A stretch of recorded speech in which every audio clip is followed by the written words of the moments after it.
Assalamualaikum warahmatullahi wabarakatuh.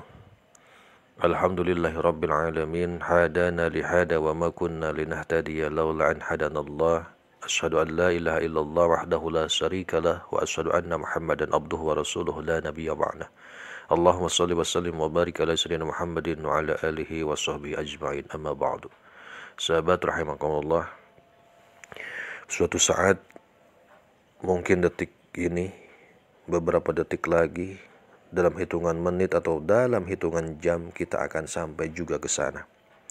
Suatu hari, mungkin hari ini, esok, dalam hitungan hari, minggu, bulan, kita akan sampai pada jalan yang telah ditetapkan, yaitu kematian.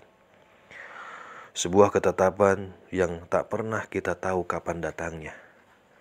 Yang harus ditanyakan kepada diri kita bukanlah kapan tiba ketetapan itu akan menghampiri kita, melainkan sudah cukupkah bekal yang kita persiapkan untuk menghadapi kematian itu. Allah berfirman dalam surat Yasin ayat 12, Bismillahirrahmanirrahim. Inna nahnu nahyil mauta wa naktubu ma qaddamu wa atharahum wa kulla syai'in ahsaynahu fi imamin mubin. Sesungguhnya kamilah yang menghidupkan orang-orang yang telah mati, dan kamilah yang menuliskan apa yang telah mereka kerjakan dan bekas-bekas yang mereka tinggalkan. Dan segala sesuatu kami kumpulkan dalam kitab induk yang nyata, Lauhul Mahfud. Quran Surat Yasin ayat 12. Dari ayat ini kita tahu bahwa Allah Azza wa Jalla akan menghidupkan kita untuk dimintai pertanggungjawabkan atas segala yang pernah kita kerjakan.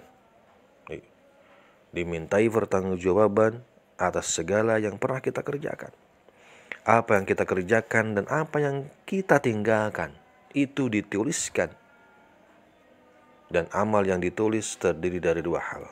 Yang pertama, ma qaddamu, yaitu apapun yang telah kita kerjakan, yang kita sebut sebagai amal soleh individu sebagai hubungan vertikal atau hubungan dengan Allah berupa ketakwaan dan ketaatan kepadanya.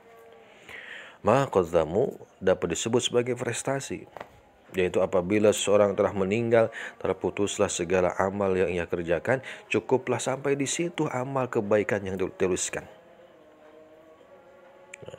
Sahabat rahimakumullah, kesalehan individu ialah menjaga hubungan baik dengan Allah supaya dicintai dan diridhoi oleh Allah, mengerjakan semua apa yang ia senangi dan menjauhi diri dari apa yang dimurkainya, menjadikan kita sebagai hamba yang dicintai oleh Allah. Selanjutnya yang kedua, asarahum, yaitu bekas-bekas yang kita tinggalkan, yang kita sebut sebagai amal soleh sosial, yang berupa hubungan horizontal atau hubungan terhadap sesama makhluknya. Hal ini meliputi amal soleh kepada sesama manusia yang berupa amal jariyah, ilmu yang bermanfaat, dan anak yang soleh yang ditinggalkan. Asarahum disebut sebagai prasasti, yaitu apabila seorang telah meninggal dunia, apa-apa yang ia tinggalkan, apa-apa yang telah ia tinggalkan tidak terputus dan tetap akan dicatat sebagai amal soleh. Hadirin rahimakumullah. Jadi kesalehan sosial ialah menjaga hubungan baik terhadap sesama manusia, saling berbagi rahmat dan memberi kebaikan, menanam kasih sayang dengan sesama, menguatkan tali silaturahmi dan menghangatkan ukhuwah. Alangkah indahnya hidup ini saat kita dekat dengan Allah sekaligus mesra berhubungan dengan sama manusia. Itulah dua amal yang akan terus dicatatkan oleh Allah ketika kita masih hidup di dunia dan ketika kita sudah tidak ada di dunia ini.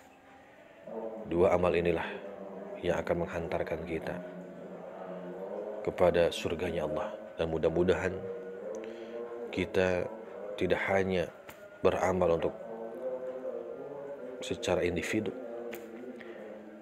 tapi kita juga bisa beramal untuk secara sosial, amal soleh sosial yang akan terus mengalir kepada kita pahalanya.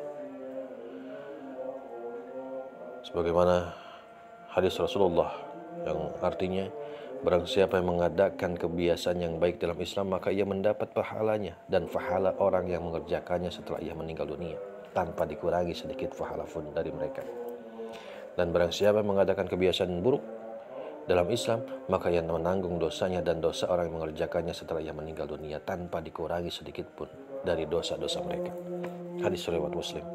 Mudah-mudahan kita semua diberikan kekuatan oleh Allah untuk bisa meninggalkan prasasti di dunia ini sebagai bekas-bekas yang akan menghantarkan kita kepada kebaikan di akhir kelak. Amin ya rabbal alamin. Barakallahu. Assalamualaikum warahmatullahi wabarakatuh.